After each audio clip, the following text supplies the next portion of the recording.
Furniture that comes apart usually feels like furniture that comes apart.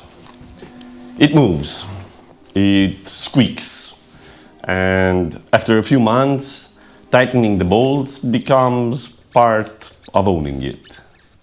But the alternative is a bed so large and permanently assembled that the only practical way to move it is to remove part of the house.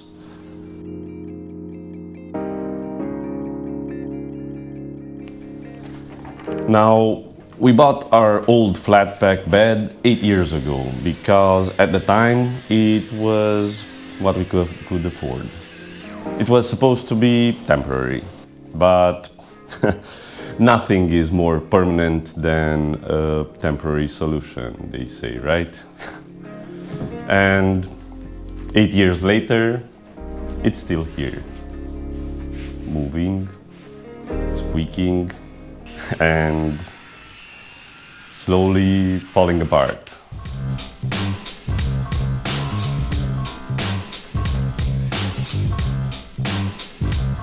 So I wanted to build the opposite, something that looked properly designed, felt completely solid, was comfortable enough to use every night, but could still separate into manageable pieces whenever it needed to. This bed is supposed to fall apart, just never by itself.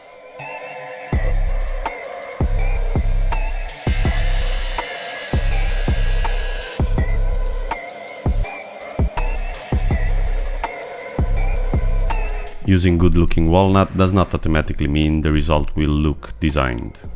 Walnut is actually very good at hiding that distinction. You can make an extremely ordinary shape, cover it in beautiful grain, apply some finish, and the result will probably look good.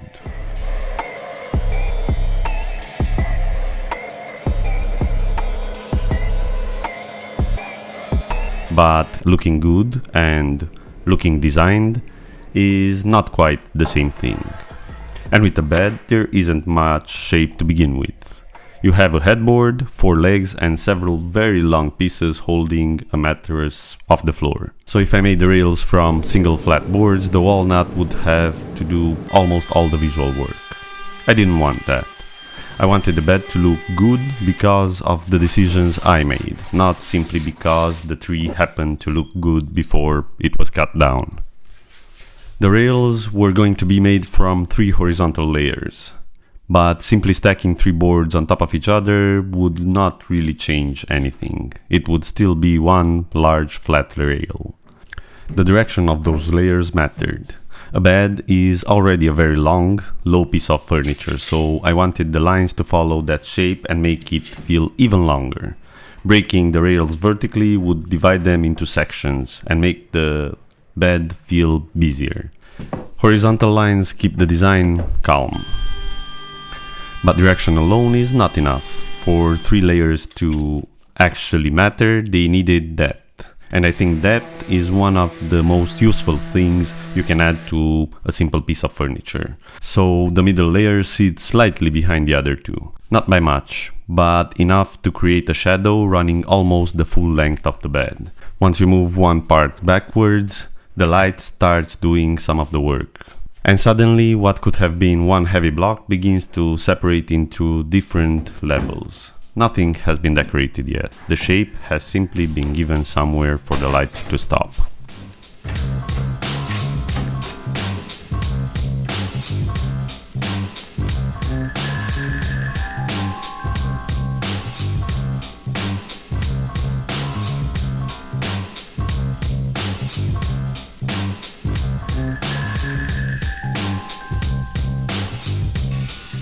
But depth was only part of what the rails needed. A design this long also needs some kind of interruption. If everything remained walnut, your eye could travel from one end to the other without ever finding a reason to stop. So I added 2 lines of purpleheart and zebrano inside the recess. And these woods are very good at interrupting things. Purpleheart is not exactly shy. Zebrano has enough grain for several boards at once. The challenge was not making them visible. The challenge was preventing them from taking over the entire bed, because contrast works through difference. So purpleheart became a very thin frame around zebrano, just enough color to separate it from the walnut. And the zebrano became one narrow interruption running through a much quieter design. The walnut still had to dominate. The contrast was only there to give the eye somewhere to land. And because the line sits inside the recessed layer, it does not feel like decoration glued onto the front of the bed. The depth and the shadow and the change in color all happen in the same place. They work together. That was important because adding more details does not automatically create a better design. Usually it creates more details. The difficult part is deciding which ones deserve to remain. The layered design also solved some of the practical problems too. The same middle section gave me the space I needed for the dowels that would later locate and support the mattress. So the outside gained depth and contrast. The inside gained function, and both came from the same decision. And this is the kind of design I like most. Not adding something purely to make the furniture look interesting, but shaping the structure in a way that makes it look better and work better at the same time.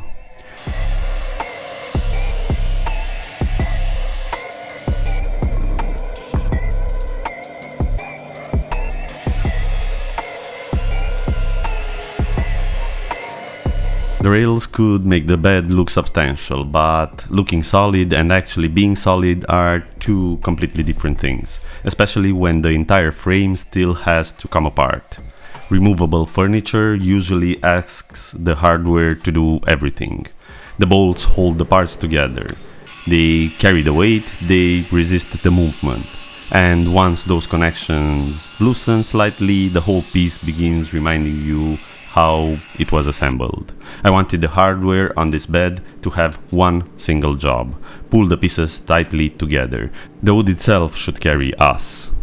And that's what determined the shape of the legs. The rails sit directly on a wide flat section of each one, so the weight passes from the rail through the leg and towards the floor. Connectors will be added here later, but for now I wanted something for the rails to sit on. The bed is not hanging from the connectors. That distinction matters because removable describes what happens when I want to move the bed. It should not describe how the bed feels every time one of us turns over. Now, making the legs large created another problem. They were built from separate pieces, and on a shape this simple, every seam becomes part of what you see. That's where I think the idea of honest construction can become slightly misleading. There's nothing automatically good about showing every joint. Sometimes a joint adds character. Sometimes it simply is a line you did not want. And design is partially deciding which is which. The seam running along the outside corner of these legs did not add anything. It would only explain how I assembled them. So I mitered the pieces and moved that joint directly onto the corner. From the outside, the grain appears to continue around the leg, and it reads as one solid form rather than two boards joined together. That was a line I wanted to hide. Also, whenever two major components meet, I added a bevel. The bevel creates a small shadow between them and makes the connection very obvious. The rail ends, the leg begins. There's no attempt to make two separate parts look accidentally flush. And this solves a practical visual problem too. When two large flat surfaces meet directly, even the smallest difference in alignment can catch the light and look like a mistake. A deliberate bevel removes that ambiguity. The joint no longer looks almost perfect. It looks intentionally separated. The finished connection does both jobs I needed from it. The leg carries the rail directly, so the strength comes from the shape rather than depending entirely on hardware, and the bevel clearly shows where those two shapes meet. The bed is modular, but nothing about that connection looks temporary. Nothing looks like it was added later to stop the frame from moving. The structure became part of the design, and the design makes the structure easier to understand.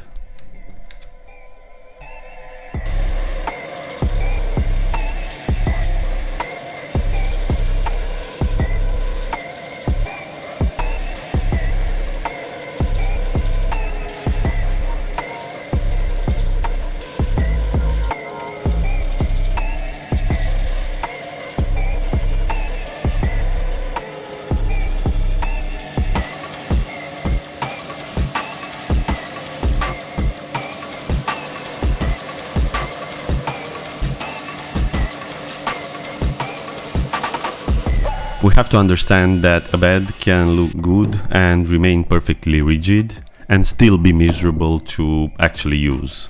Because unlike most furniture, the bed isn't something you only sit on for a few minutes. My wife and I usually watch TV after the kids go to sleep, which means we spend a fair amount of time leaning against the headboard. And yes, you can keep stacking pillows behind you. Then one slowly disappears into the gap, another slides sideways, and 20 minutes later you're somehow watching a video while sitting at an angle of a collapsed garden chair. So comfort wasn't something I could add at the end if the bed happened to look uncomfortable. It had to be part of the design from the beginning. Structurally, the headboard starts with the same triangular legs as the front of the bed. The rails still need a wide surface to sit on. The weight still needs to travel through the wood rather than depend entirely on connections. And visually, repeating the same shape at both ends makes the bed feel like one piece rather than a headboard attached to a completely different frame. The headboard itself had two jobs that didn't naturally agree. It had to continue the design of the bed, and it had to be soft. A completely upholstered headboard would have been comfortable, but it would have hidden most of the walnut and made the upper half feel disconnected from the frame below. A completely wooden headboard would have looked consistent and been considerably less pleasant after leaning against it every night. So instead of choosing one or the other, I divided the headboard into structure and contact. The walnut creates the frame. The upholstered sections are placed only where we actually lean against it. That allowed the bed to remain visually wooden without asking our backs to appreciate the grain quite so directly. I also continued the purpleheart and the zebrano line through the headboard, but its position mattered much more here than it did on the rails. A detail can be beautifully made and still become completely useless if it disappears behind the mattress or the pillows. So I placed the line at a height where it would remain visible during normal use. The upholstery also needed to look integrated rather than attached afterwards, so the walnut was arranged around recessed panels. That gives the fabric a clear boundary and keeps it slightly inside the wooden frame. And just like the recessed layers in the rails, that small change in depth creates a shadow and separates the materials without needing another decorative border. Each one has a clear beginning and an end. For the upholstery sections, I use melamine as backing, because nobody has ever leaned against a padded headboard, felt a hidden board underneath, and complained that it wasn't sufficiently premium. The backing needed to be flat, stable, and strong enough to hold the foam and fabric. Melamine does all of those things perfectly well. The part we touch is the padding, the part we see is the fabric. The invisible board behind both of them does not need an interesting grain pattern. Now, for the covering, I used upholstery fabric intended for sofas. A bed may not receive the same views as the sofa in a busy living room, but these panels will still be leaned against, touched, compressed and used every day. So the material needed to be more than look good for the final reveal. It needed to remain good after years of actual use. The colors also had to sit quietly beside the walnut. There was already a strong grain in the zebrano, color in the purpleheart, and movement throughout the walnut. Adding a loud fabric would have turned the headboard into 4 materials demanding attention at the same time. So the fabric became the calm part of the design. Soft texture, neutral in color, visible but not competing with everything around it. I must say, I'm not good at doing upholstery. I tried it a few times and it always ended mediocre. And that's why the padding is simple but effective. The panels are also removable. If the fabric ever wears out, becomes damaged, or simply I get tired of looking at it, I can simply replace it without rebuilding the whole headboard.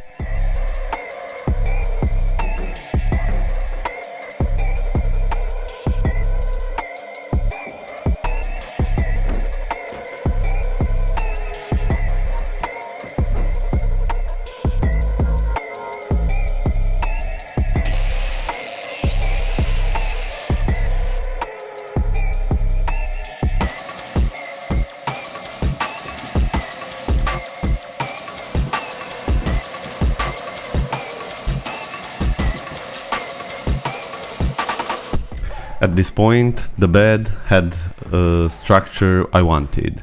The design was starting to make sense, and the part we would actually lean against was finally comfortable. But none of that mattered if dismantling the frame meant driving screws in and out of the same pieces of walnut every time we moved it. The bed could look permanent, it could feel permanent. Now I needed a connection that behaved permanently.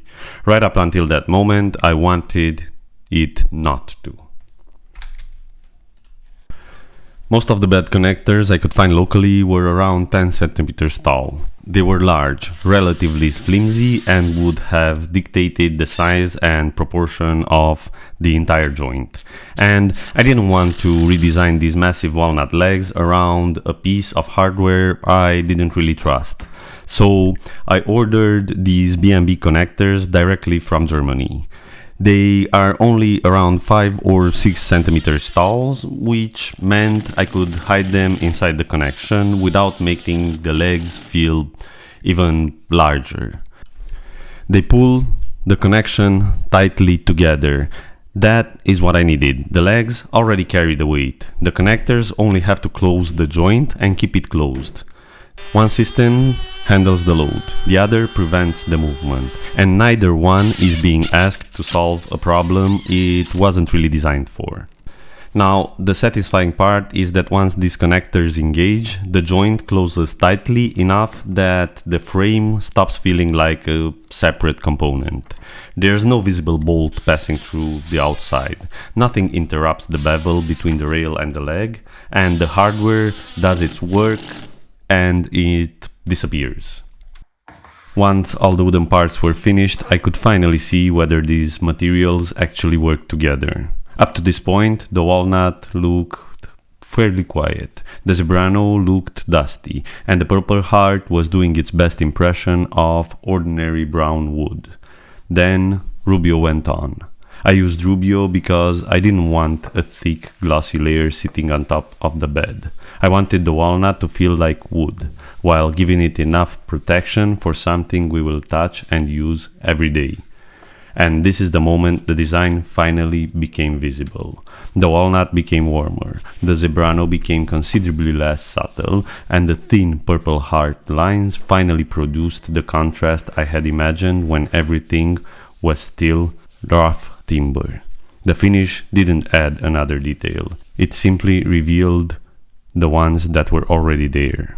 Now, with the frame tied together, I still needed something to support the middle of the bed. And because I had already made the outside considerably heavier than necessary, I saw no reason to suddenly become optimistic underneath the mattress. So I welded supports for 2 steel rails running between the headboard and the foot of the bed.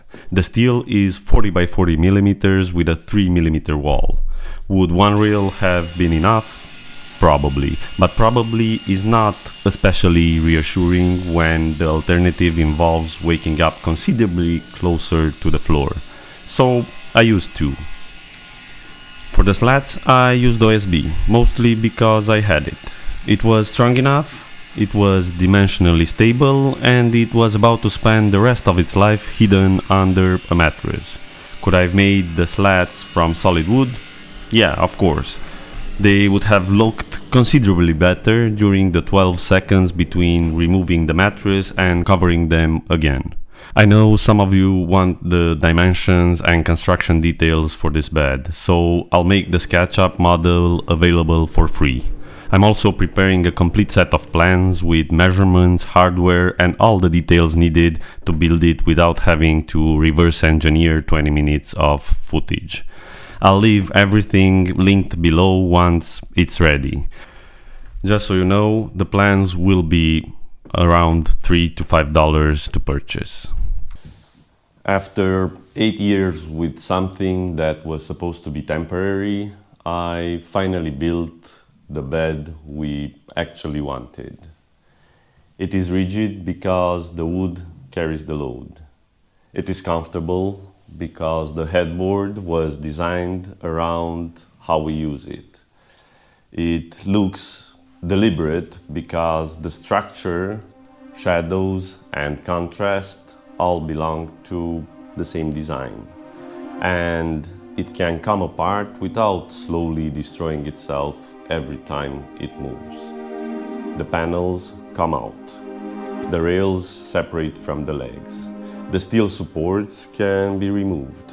Every major component can leave the room without any damage. But until I deliberately ask it to do that, it feels like one solid piece of furniture. This bed is supposed to fall apart. It stays together when it should, and it falls apart when it has to. See you in the next one.